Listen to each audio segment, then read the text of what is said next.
And then we can start with our first person. So Brandon Collins, are you?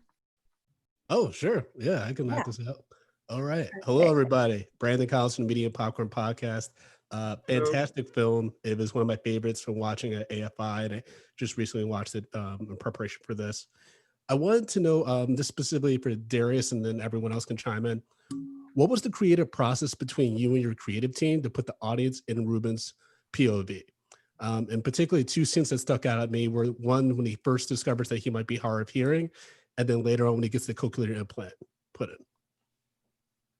Well, I mean, I'll try to be brief here because it'd be really great to hear from you guys. But I think one of the main things that I focused first of all in gathering a team for this project, which took years, in fact, and was so important, was finding not just people who were top level in the various things that you guys do, but everybody here is a storyteller. And I think we spent a lot of time, these guys, everyone here told the story and enriched the story beyond myself and my imagination. And that's part of, I feel, what I see and feel on the screen. So it's really, I think you guys would all echo that back. I mean, I look at you, J-Dub, and I think about the conversations that we had, that just, these are the things that ended up telling our story, not simply dressing a set. So in really directing those specific questions you just asked about perspective, there's such deep conversations that, Nicolas and I started having years or a year and a half before we even shot around the experiment of sound perspective.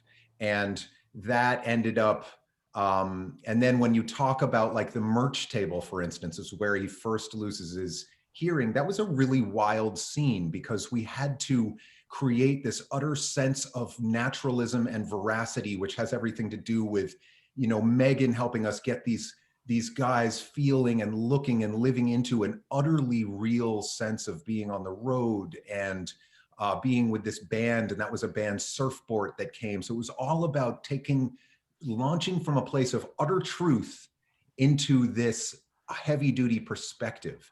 Now, Nicolas is on set at this time. So we're working with mics and contact mics, and J-Dub, the way that you lived into characters with me as we were working was so enriching. And I find it's just so wonderful to see your faces, so enriching, because you helped grow Ruben. You found Ruben in you. And by the way, you're winning the beard game right now, which is cool. But this is what was so enriching about this process, is it wasn't me saying, here's the story, you do this. It was you guys saying, no, well, this is this character and this and that, and Jade, and it's all over this movie. So by the time that sound design hits in that scene, it's coming from a place of real naturalism and truth. And I think that's what's so exciting for me when I watch the movie, because it's this merging of languages. And maybe I'll just shift it to you guys, because I really want to hear you guys talk. So, maybe what I could say, for me, what was very surprising that Darius it's his first film. Normally, he built an amazing toolbox, so he was able to work with all the different way of writing the story, from sound to set to editing and to have this ability for your first film to be able to combine and to have such a large toolkit was for me the most amazing things. It's very surprising because it's normally things you this kind of relation. You used to have that with old directors, like Alain Resnais or Polanski, like these people who have done so much films, and they know exactly all the possibility of filmmaking. So and also last thing, the other thing was for me the ability to be able to collaborate with Mikkel, with everybody, like the ability we had to be able to be in contact with everybody and get the kind of feedback from everybody, the freedom, we had on the set. And I'll like push that toward, it's wonderful to have Mikkel here, because while you weren't on set, Mikkel, what your sensitivity to this sound perspective, sound design, and you're such a rigorous storyteller. It's really hard to express this strongly enough. We were trying to do something new here. It was something none of us had seen or specifically heard. So it took a degree of really strong authorship on the part of so many people. And J-Dub, did you want to talk about that character work as it related to sound design and how you thought about that? Oh, you're muted, J-Dub. I'll unmute myself. Yeah. I mean, I would just reinforce what Darius said, that for me, like I'm very lazy, and I like to pick a script where, as I'm reading it, I start to just feel everything and see the movie. And this script was just such an easy yes. It was so expressive, and the story was so beautifully crafted. And then talking to Darius, just found him to be an incredibly generous collaborator and just hungry for the perspective of all the different crafts in so far as they were helping to illuminate the script and the text. And, you know, I can say that almost all of our conversation that I had with Darius was all story conversation. For me, that's, I mean, that's really, I call what I do design for storytelling. It's how I always describe it. So it's like immediately Darius, you know, without having coordinated that, is telling you like exactly like, this is the most important thing. And this is what I found in everybody. And I think that speaks to his, you know, thoroughness and success in sort of choosing a team around him that was all oriented toward the same thing.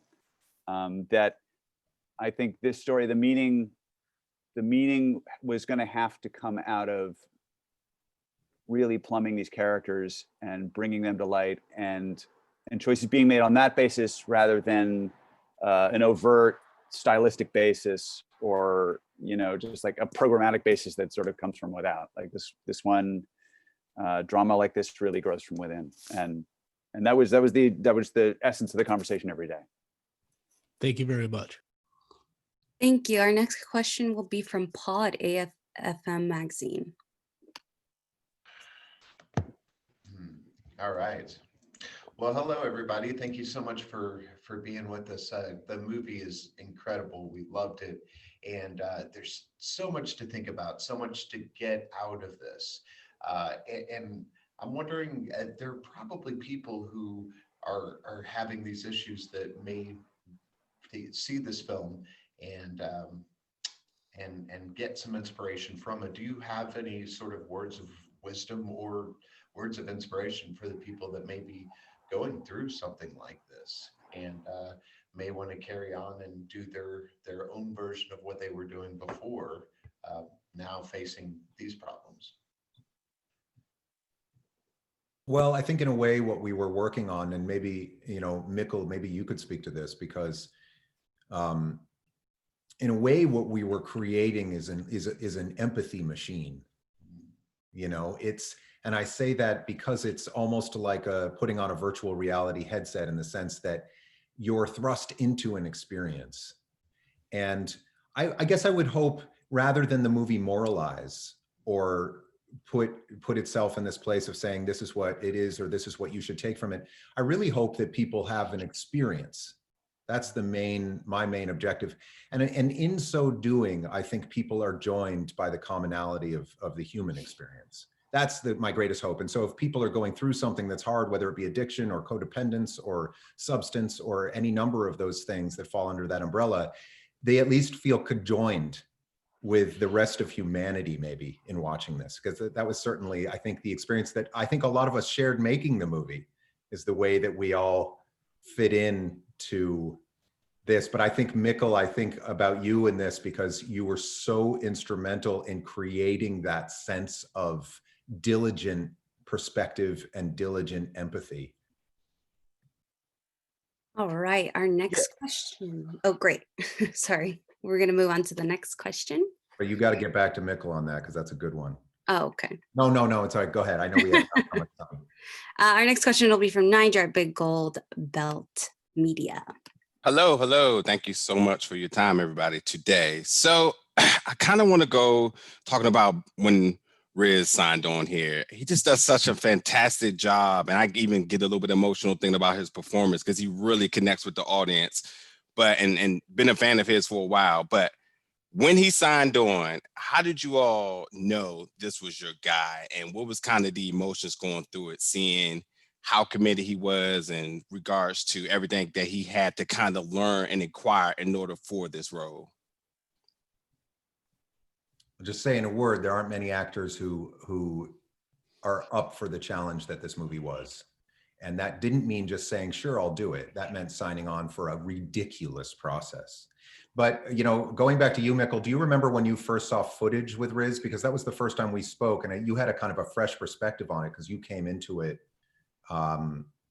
just being able to lay your eyes on this guy for the first time as Ruben. Yeah, I mean, I just connected with the character immediately, and being able to go inside of the head and experience everything with this character. I could see those eyes and that face just going through that whole process would be super interesting. And the way you just explained that let's go for this journey and see what is actually possible. I have this insane amount of things that I would like to try, and can we actually achieve all this? That challenge for itself was just super interesting with this character, Ruben. Yeah, and people talk about Riz's eyes, but I think the one thing to remember is that it's not just looking into someone's eyes. It's when someone like a person like Riz builds a foundation for a character that is so diligent and so true and so deep that when you look in his eyes, you see a specific character. You see a guy that was an army brat moving from Texas to Arizona to California. You see a foster child. You see a drummer. You see a former addict, and none of it's ever spoken. That's not about eyes. That's about deep artistry. And that's what we found in Riz, and we're all just lucky. He made us all look good. Thank you so much. All right, thank you for your question. Next question is for Steven at Bionic Buzz. Hey everybody, I definitely related a lot to this movie as a former drummer who never wore earplugs, playing forever, and then dealing with hear loss later in life. Definitely not as bad as here.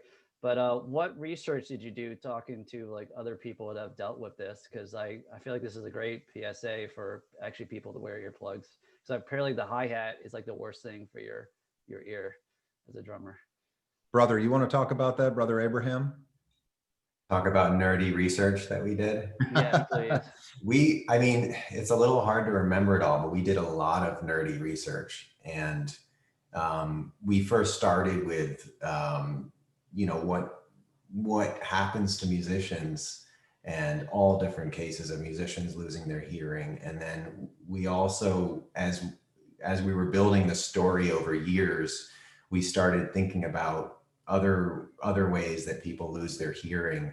That happens through all different kinds, through taking antibiotics and losing your hearing through depression and amazingly strange ways of losing your hearing that people go through based on their mental wellness and medicines they take and music.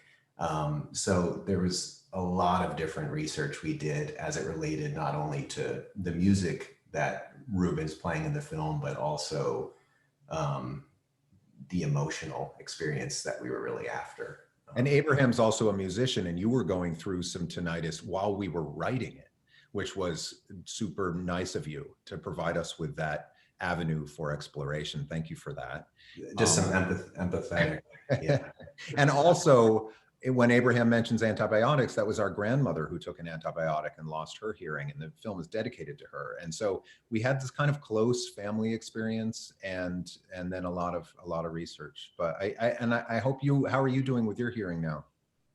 It's better. My left ear is pretty bad, but I can still hear pretty good on my right ear. But Yeah, I didn't know about all the medicine and stuff too. That was good. That was good to learn about. You know, It's crazy.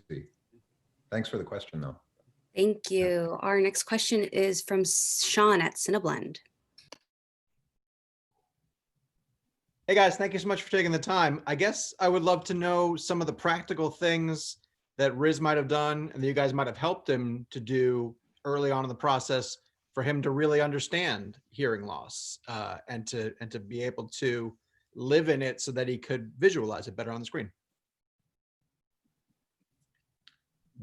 J-Dub, do you remember, I mean, and Nicolas, you were on set for this, and you remember the first time that Riz put in the hearing, we had custom made earpieces. Do you guys remember that experience of watching Riz put those in and what that palpably did on set? I mean, what is when you speak about an experience, you speak also about a physical experience, you know. And what was such a great idea that Darius want to put to also put Riz in the physical positioning of and feel what would be to lose your hearing for real, you know. And so I remember when he put that, it was like totally lost. And in a way, I mean, like, even if he didn't keep it for all the different takes, I think he kept this memory in his body, you know, as a kind of, you know, important thing, you know, cognitively. That memory is a great way of putting it, because he had the, you have to understand these earpieces, they emitted a white noise that I could masochistically control on my iPhone, or they would emit like a tinnitus, so that Riz couldn't hear his own voice. And when I think, Nicolas, when you say that, because we shot chronologically, which was such a joy, as I think we all felt the joy of that. We all had this memory of having an experience, rather than it was just lots of scenes that we shot at different times. It was chronological, so we were living the story as we went. And Riz had that muscle memory of every scene, because he had really, like you were saying, physically lived it. And then, of course, Nicolas and all of us and Mikkel and everything, then we recreated that experience later in post. Thank you very much. Our next question is from Greg at Deepest Dreams /Cinema Addicts podcast. Hey everyone, this question is for Megan. Megan, just wondering, this Sound of Metal is such an immersive cinematic experience. For you as a costume designer, how did you approach your prep and executing just your own vision for this film? Because ultimately this movie takes place in really several different locations. How did you approach the entire project in a seamless fashion? No pun intended. Well, I came to it when I went into the first interview with Darius. I remember talking about, I have this kind of background being pretty deep into the hardcore punk metal scene in the previous stage of my life. And so I came to it from that, and from being inspired from those years I spent going to like dirty basement shows and that kind of thing. And then from there, Darius and I just spent a lot of time talking about how these guys, Ruben and Lou, would be living in the Airstream, would be possibly sharing a wardrobe. You know, the clothes are just strewn all around. They share drawers. They're so deep into their touring and their music, and so immersed by their relationship, that there's really nothing outside of that for them. So everything they do in their wardrobe is kind of intertwined, that they would be like doing their own clothing repairs, making their own shirts, you know, stitching patches on everything. So just that coming at it from like a naturalistic perspective in that way. And there are a lot of details because the film is shot so intimately. It's interesting because you see so many t-shirts, but there's so many details that we don't necessarily see in the movie, but I think the actors really felt it in the moment. And when Riz and I were talking about the arc of his character, he goes from wearing all these t-shirts from bands that have deeply inspired and informed his music, like 80s and 90s metal, hardcore, punk bands, kind of obscure bands like Void and Gizem, and then there's Einstürzende Neubauten, which is a huge influence, kind of industrial noise band from Germany that's influenced so many bands. And that he would wear those shirts and wear like his, real beat up boots and his stiff worn in jeans. And then as he comes into the deaf community, he sort of lives into who he is and starts to become more comfortable in this place where he starts wearing t-shirts that are less in your face, and he actually starts wearing a softer kind of a pant, and he wears sneakers. And so it's all those things where even if you don't see them come through in the film, it helps Riz inform who his character is and what he's going through. Story. It's awesome, Megan. And also, Megan, you have this genius to work with, like Sean Powell, who is, you pulled him in early, and Sean is this drummer in Surfboard in Brooklyn, and a former heroin addict, and just the beautiful, generous soul. So you really had that ability to pull him in and allow for that really legitimate influence, which I think was really brilliant.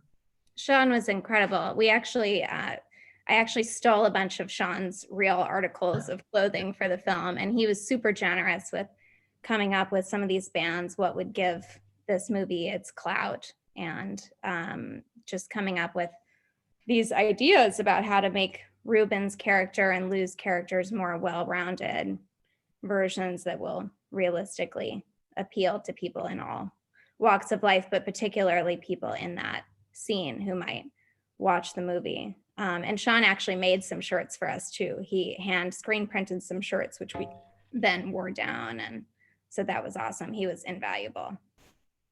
Great. Thank you so much for that question. Our next question is from Paula at Goksima Nerd.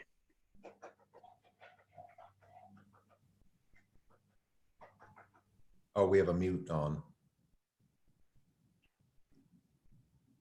Sorry, Paula, we can't hear you. Hear me? There you are. Yeah. Okay.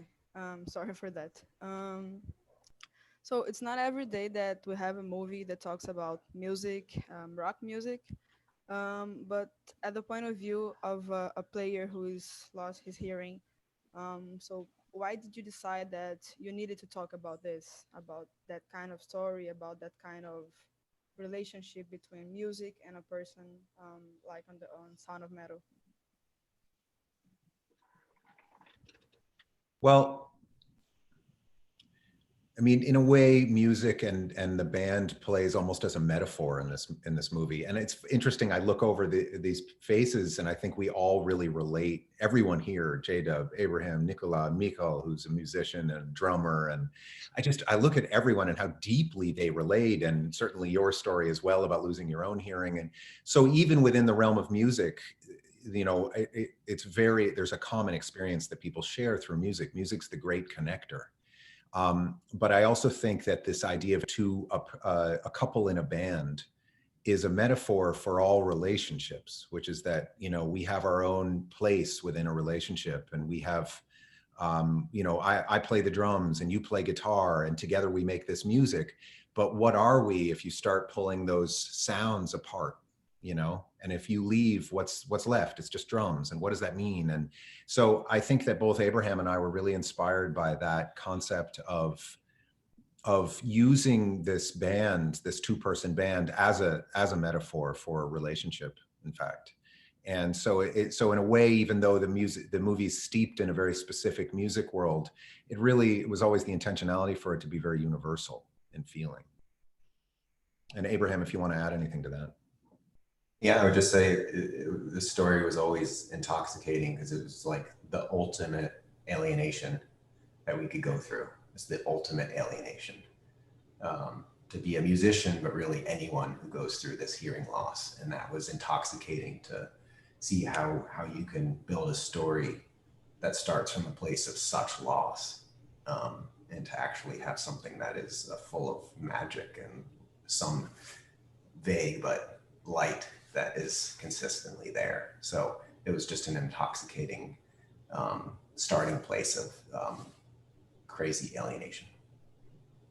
All right, perfect. Thank you. Our next question will be from Nell Mino, freelancer.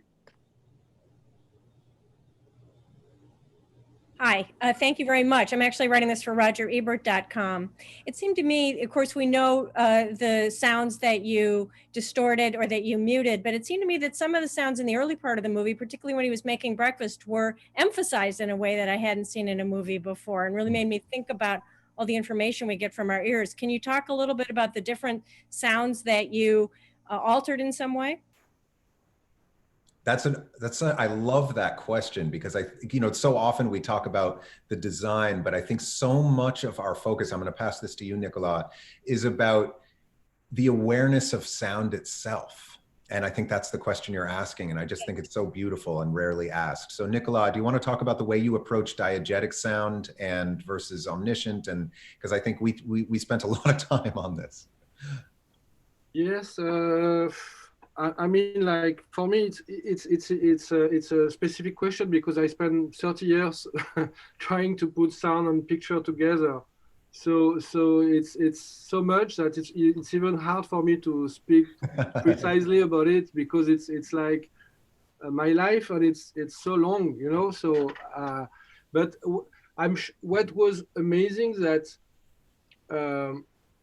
I think it's not. It's how the weights have been shot, how the weights have been written, the weights have been edited. So it's not about just putting sound. It's like how everything is working together, you know. And I think we spend a lot of time to find the right arc, you know, between like real sound and like immersive sound, between like to have the right amount of it, to not making it too tiring, you know, like, because it could have been very tiring, you know. So we try, and then I think the more you go in the film, at the start, all the shots which are immersive are immersive sonically also, and slowly you start to it's become more and more lighter, you know. Sometimes you have like subjective shots, but the sound is normal. Sometimes you have like normal frame and the sound is becoming, you know, subjective, you know. So, and then I think to give more and more room to the audience also, you know, because it could have been very claustrophobic to each time use the same kind of tool. So I think all the start is very important, because it defines the vocabulary. But then after, it's all about trying to give more and more room to the audience to resonate with the story.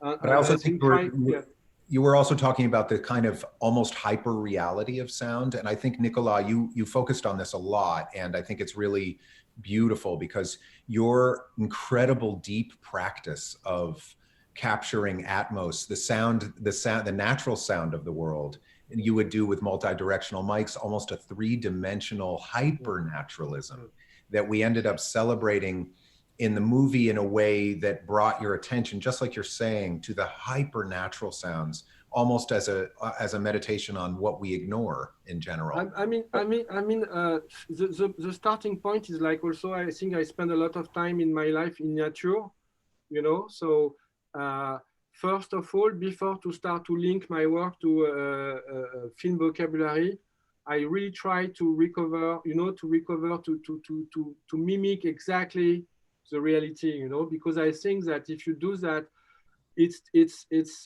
speaking to the people through also their own memory, you know. So it's not about an illustrative, or it's not only storytelling wise, it's also you kind of relink the audience to their own bits of memory, you know, of moments that, you know, they had before in their life, you know, like in outside or inside of a room, or, you know, like it's all this moment. So it's connected to potentially all the life of the people who see the film, you know. That was also a bit my idea, you know, about my personal idea about that. Thank you. Thank you. Our next question will be from Michael Berger. Thank you. I have a two-part question, one for Darius and one for Nicolas. Darius, I love the mercurial way that Olivia Cooke appears in the film, and she's totally different. And at first I was like, where did she come from? And then I realized it was the same actor. And then I'd like you to talk about that and at what point you decide to put that into the film. And then Nicolas, back in the 80s, I played in a band and we had a sound engineer on a recording who had a filter he called Dark Tunnel. Do you have any filters that you have idiosyncratic names for? Thank you both and everybody participating. I guarantee the answer is yes for that, Nicolas. But I'll quickly answer this. Like I was saying, the chronology of the story was one of the most exciting aspects of it because what it allowed for was real experience. And so one of the things we did is when Olivia, who was so outrageously committed in this role and doesn't get talked about as much as Riz's commitment, but she, you know, everything from learning guitar and pedals and screaming and learning how to do that, which is super hard. She did it all. It was a live show at a concert and then working our way up to saying goodbye to Ruben.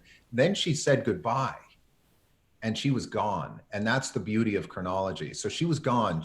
A goodbye was goodbye. And we weren't going to see her again until she was in Europe. And what that allowed for is that when she came back, it actually surprised me, you know, and my brother and I talked about this a lot and how much we were looking forward to that emotional resonance of that experience, but it actually surprised me, which is my favorite experience when I get surprised, because what she came back with was really, really profound. It was a sense of, I had lived into this family, lived into this story, this relationship, and then I was gone and you guys lived something else and you just went to a deaf community and he just learned sign language and you just had all these rich experiences without me. And I know that happened. So when she came back and when we saw her again for the first time, she was different. Actually, it wasn't just her eyebrows were dark. In fact, her energy was different. Some part of her had moved on, and it was in fact real. And it was even hard. I will tell you, it was even tough emotionally, even off camera, because that had happened. And you feel it and see it on the screen with her. And it's palpable. And I just have a lot of respect for Olivia's process. Sorry about the sound. I don't know if I exactly understood because I'm French and sometimes I don't get everything. But if you speak about the tunnel effect, it's about, like, for me, it's like how to recreate this inner. You want me to say that, to inner feeling, like this sound from what you could hear with your body. If you wouldn't have timpani, you know, hearing. So I think I made a lot of. Naturally, I made also through some films I did before, I did a lot of tests about how to try to understand what you can get, you know, what your body can get, how you can hear with eventually your skin, with your bones cavities, you know, how your brain is able to recreate, you know, sound from this inner vibration. You know? And he was also asking, Nicolas, did you have any specific names of filters, like specific processing filters that had weird? No, I think that there is not so much processing because, you know, we try to, you know, like we try to capture, for example, sound from Riz from his own body, you know. So we did like recordings of his voice through stethoscope mic and contact mic and geophones mic, you know, to be able to understand what was the vibration of the sound in his body. So actually, it's not very processed. It's just like trying to be right, you know. And you're literally hearing the inside of Riz in the movie, and Michael, it was a really amazing process because while oftentimes after a take you would have room tone, people would be getting room tone or getting whatever. You know, Nicolas was actually miking Riz's eyelids and down his throat and in his mouth. And so building a library to work from that was outrageously audacious.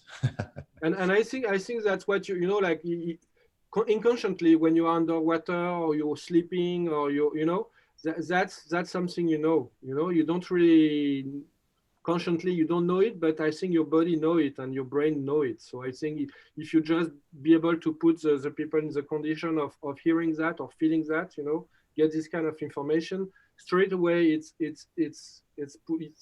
put the audience in the right positioning. Perfect. Darius, you can sign off now. Oh, okay. Do I go somewhere else? Okay. Do I just press leave? Yes. Hey, it is so nice to see you guys all. That wasn't a good sentence, but that was really, really fun. Okay, see you soon. Thank you. And then we'll move on to the next question from British Film Institute, Anjana.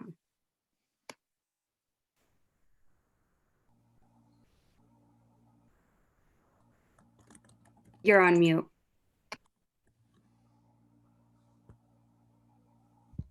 Hi. Hello, can you? We can hear you. Okay, great.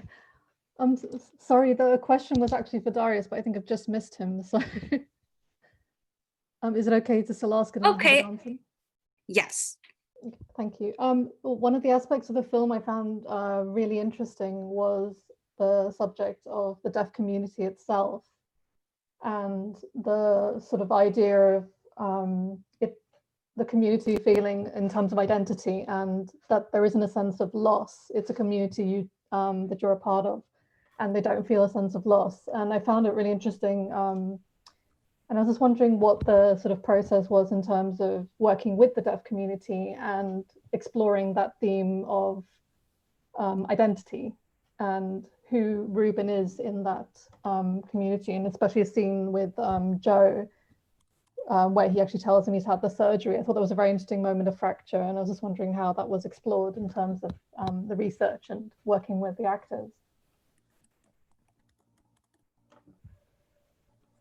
Well, I would just say Darius would give you a different answer, but he might start with Jeremy, who Riz worked with for I don't know how many months, maybe 7 months learning sign, becoming fluent in sign. And that was an incredibly deep process, I know, for Riz, not only into learning a new language, but also starting to build a relationship in the deaf community with Jeremy, who is an amazingly giving person, and starting to learn the language of sign, which, you know, we can't be like our monotone selves, like in the deaf world, from what I understand, like you have to animate and you have to express in a different way. You can't just say, oh, I'm fine. You know, you have to say how you are in a new way. And it's a different way of communicating from what I could see, and what Darius has spoken so much about is really about true community, and communicating in just a very genuine way. And the deaf community is extremely close, and yeah, I don't know, that's just the beginning stages of what I've seen. I don't know if anyone else wants to comment. Perfect. Thank you. Our next question will be from Just Milling About It, Robert Milling.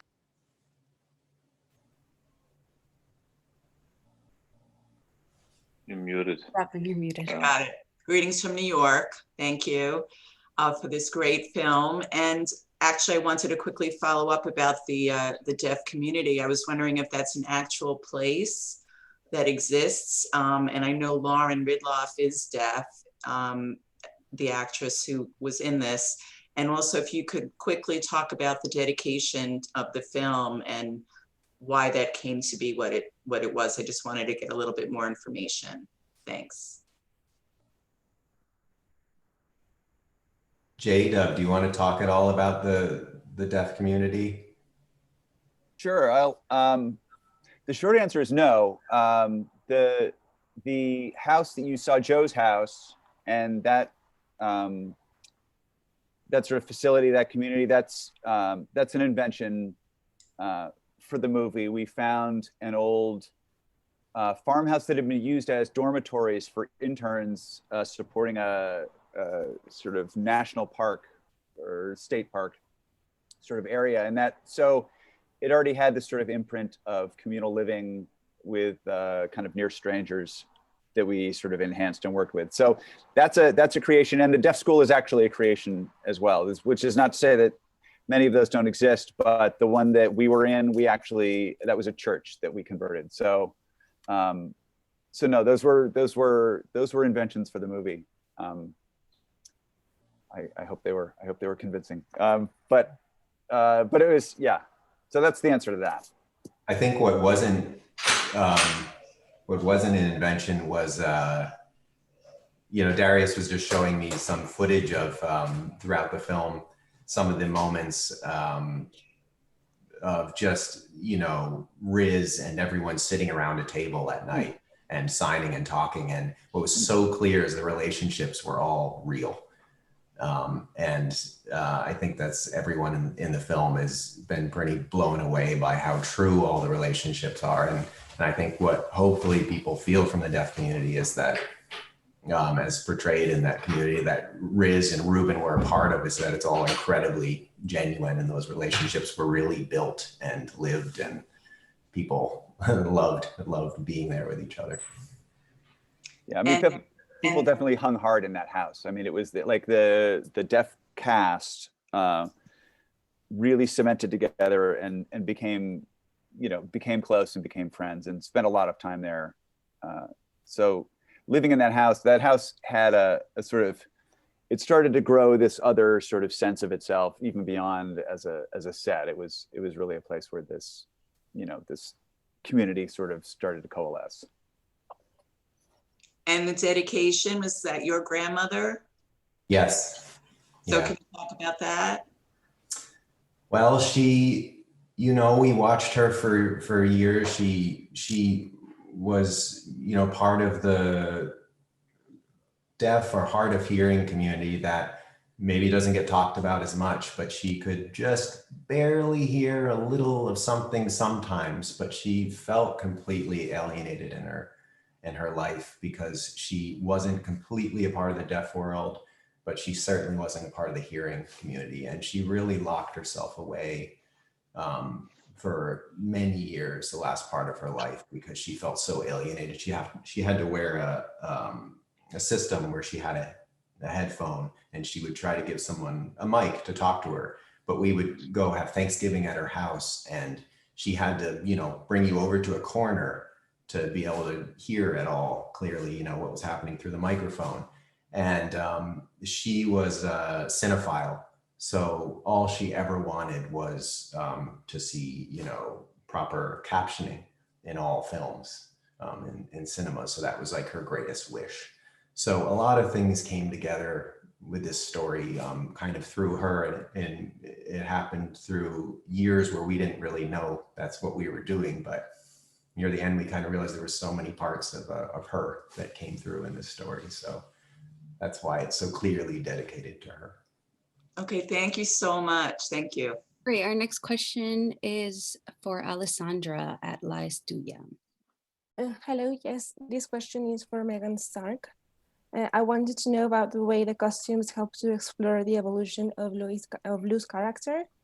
For example, this is evident when Ruben is watching the video of her performing in Paris, and we can't hear her, but we understand all of her change because of the way she looks and dresses.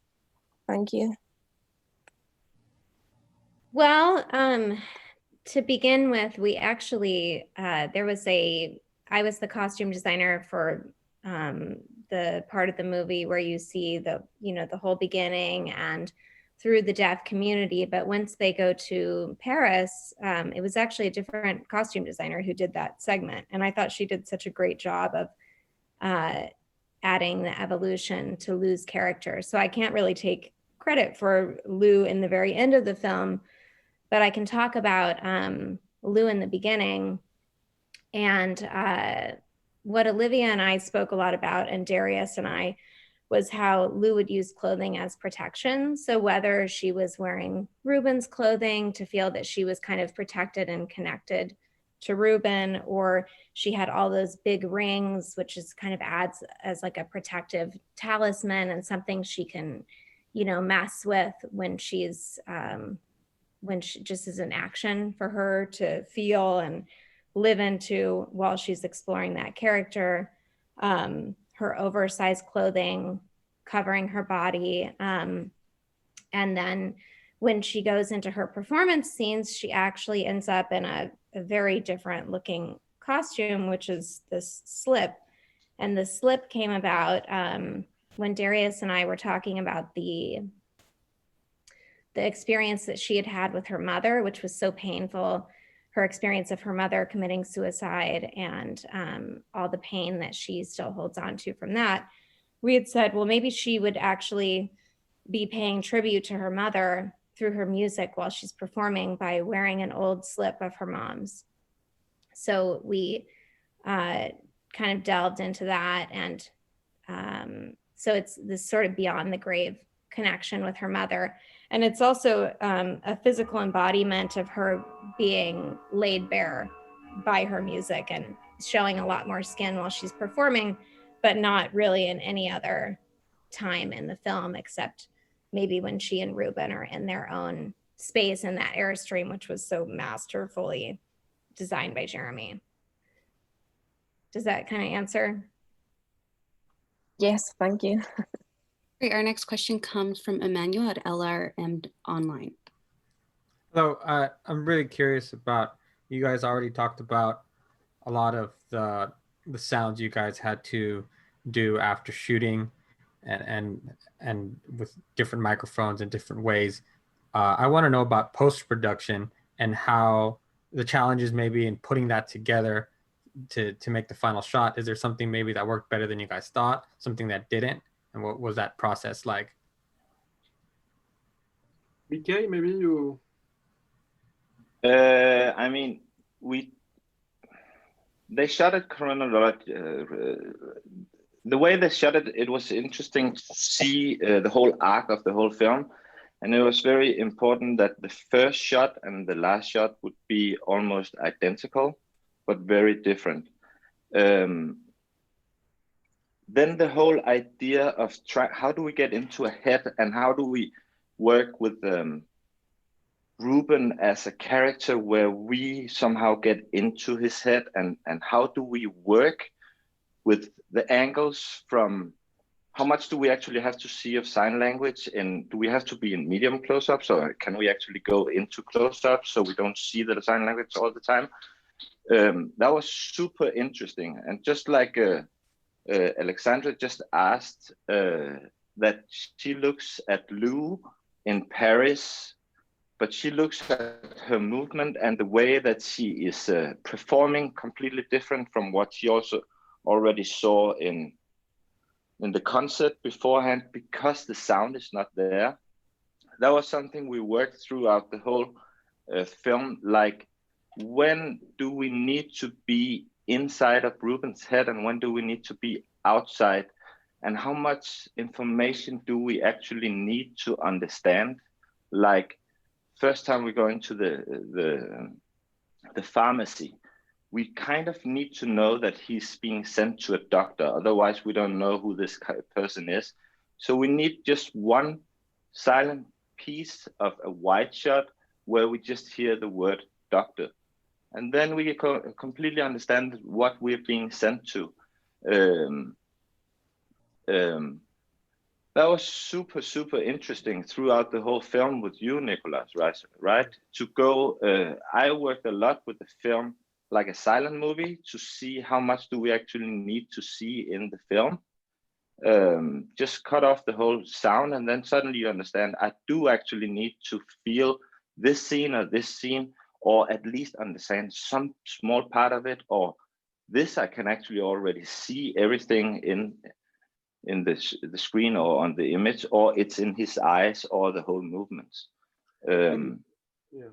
For me, in terms of collaboration, it has been the more interesting collaboration of my life in terms of how to work, closely with the picture editor, and the fact that it's not happening after, the picture editing, but it was also a work which have been like before, during, after, and I think like what was great, it was like, like normally the sound is not always treated well in the kind of work in the film, but the fact that it was a topic brings the sound, a bit more into the game.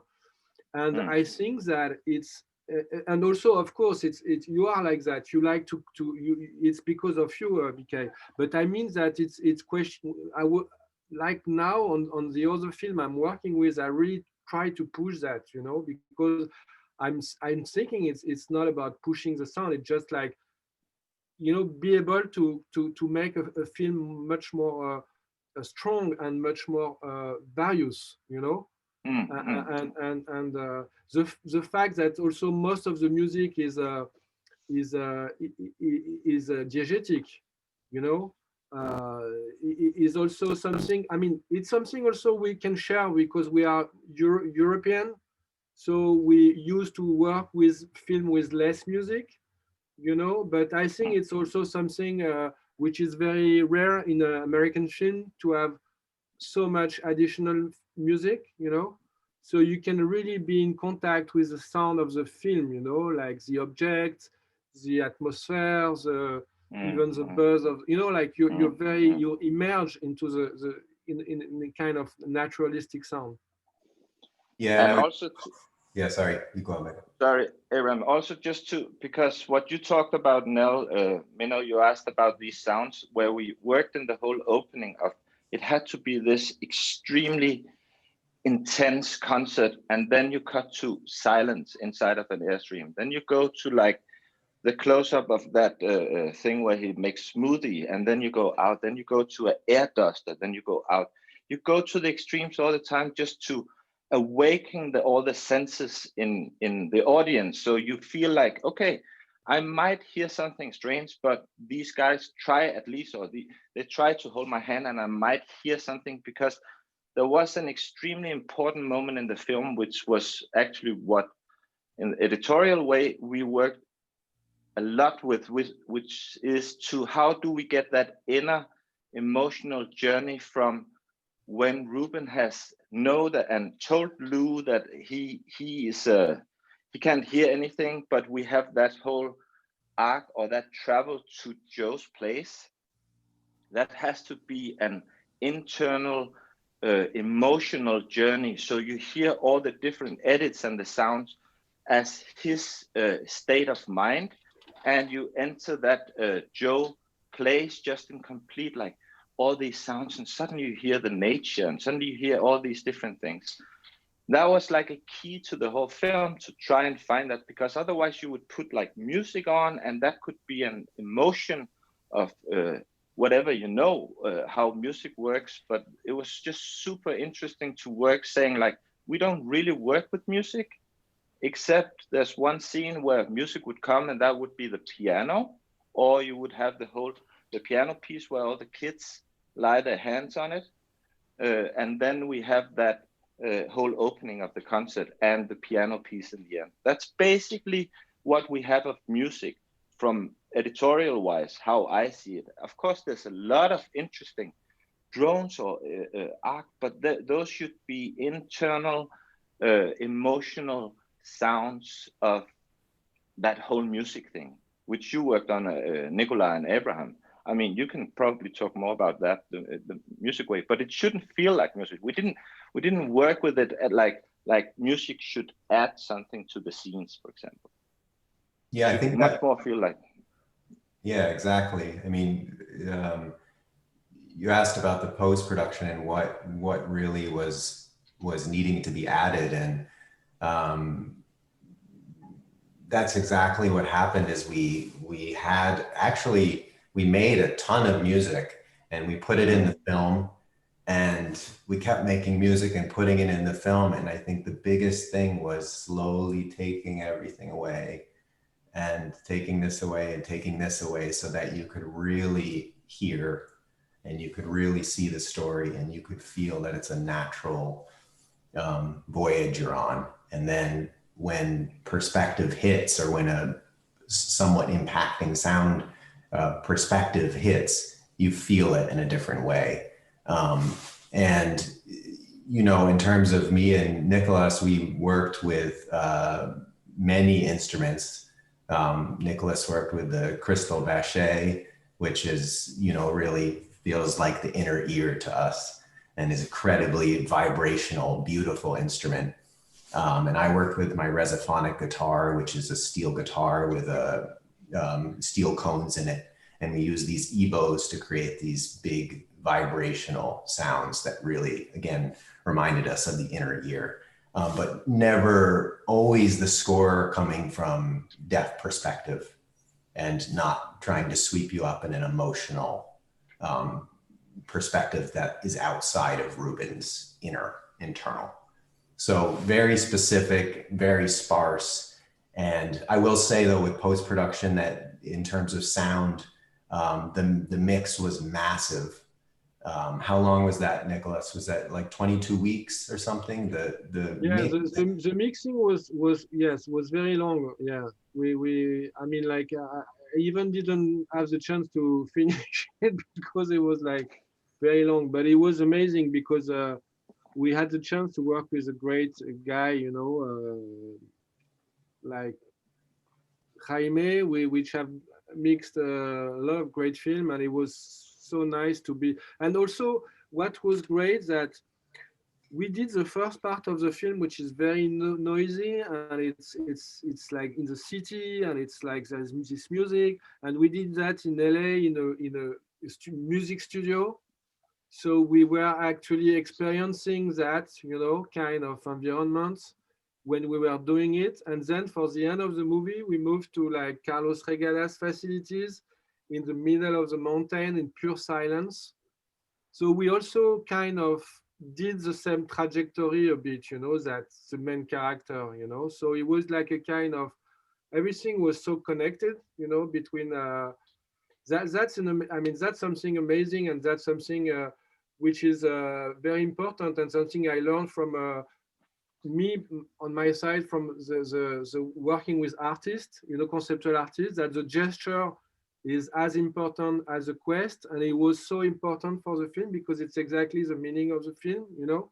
So I think it was like for all of us, it was like an amazing experience also, you know, to see that it was a kind of small utopia, you know, like because between what we were doing and living and what the film was talking about was so much connected, you know, it was like one, you know. So I think for me, there is my life before this film and after. I can't, you know, I have to do something now. I have to integrate that, and I have to deal with it. Now I'm working, you know, I can't kind of say like, no, it didn't happen. I have to, you know, it changed things in my way of working. Great. And on that note, this is the end of the press conference. I want to thank everybody for joining us today. I will be sending the recordings to all the press. If you have any questions, please email me, those who have booked with us, and anybody who booked with 42 West, please direct your questions to Joe. Thank you all so much for joining. Bye-bye. Bye. Thank you. Thanks. Nice to see you all. Thank you. Bye. Nicholas, you can stay here. Oh, okay, he left. I was like, oh, he can hang out. Jeremy, Jeremy, you're going to call into the conference. Okay. Yes. I'm gonna join you. Bye. All right. Thank you.